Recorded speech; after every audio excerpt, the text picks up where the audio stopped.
Good afternoon again. We're going to be doing kind of a close-up video, so I'm going to get started down here by the door a little bit. Mike Atkinson here from Atkinson Music in Havre, Montana. As you guys all know, we build a lot of custom cables, whether it's XLRs or instrument cables or speaker cable or whatever you guys need. And so today I'm just going to actually show a quick little video on how to solder up an XLR cable. And I think this can always be helpful for on the fly as you're out there. If you have something that's crackling or making noise, we can, this maybe will help you be able to discern the problem, and then if you have a soldering iron, fix it real quick. But kind of with some techniques I've learned over the years, and I thought I'd share them with you. So, you're not going to see me anymore, which you're probably all thankful for, right? But I'm going to shoot down. This is a board that I built quite a while ago on how you... it really helps me to solder up cables quickly. I use some Switchcraft or Nutric different input jacks. I got some down here, locking jacks for 1/4 inch, and then I've got XLRs up here. What I'm going to do here is I'm going to put on a female XLR end on a cable here. And so the first thing you do is you always unscrew your cable, right? And then I use a pick to actually push out the guts of the connector. And this is what you're going to end up with. You can see you got your solder lugs here.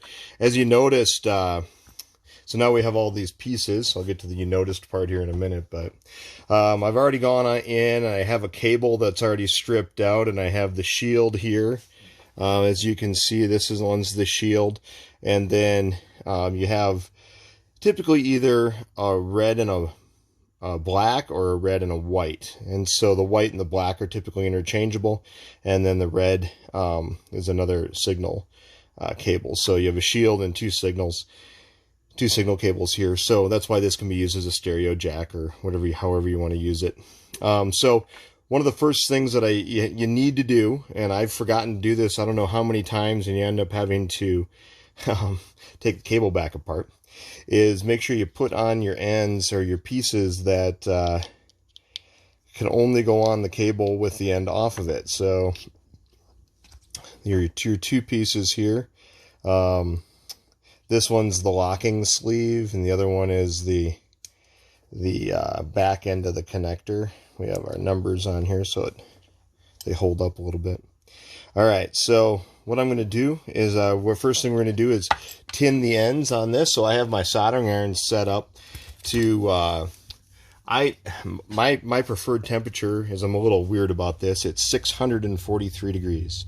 I'm going to move this just a little bit so you guys can see exactly what we're working on here. What we're going to do is these are your 3 tabs that the wires are going to get soldered into. We're going to tin those first, and then the number 1 is always the shield, and I label these down below so I'm quick as I roll through it. The number 1 is down here, is over here on the right. That's always the shield.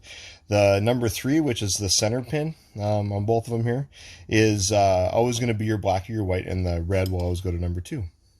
And so let's tin these up real quick. Got the soldering iron rolling here, and I am going to drop some solder into each of these. So got a little bit of solder in there. So now as we roll through this, I'm right-handed, so I work away from myself. So red goes into the number 3 spot. So I've already tinned, got the microphone in the way there, but I've already tinned. So 1, I'm going to tear off that little piece of, insulation there. And then we're going to drop in the black white, and then we're going to drop in the shield.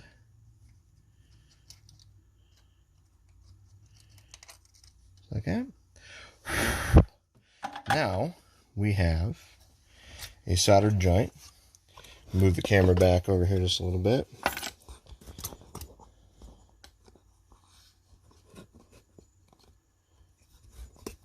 There we go. So it's soldered. So now what you can see is we're going to slide up our retainer here on the end.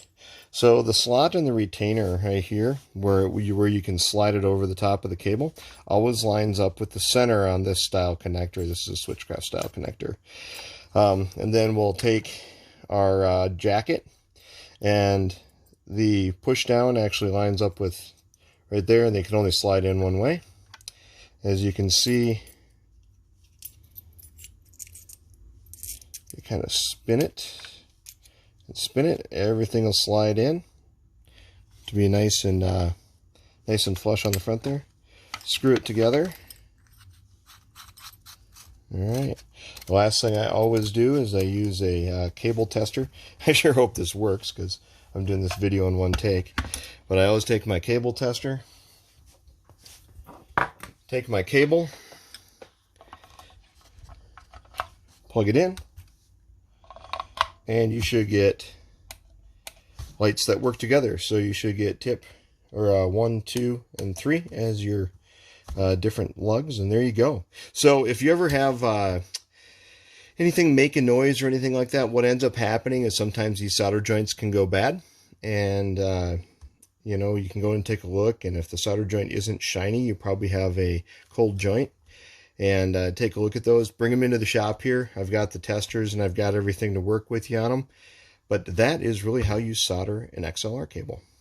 Mike Atkinson, Atkinson Music, Havre, Montana. Hey, you guys have a great day, and we'll talk to you soon.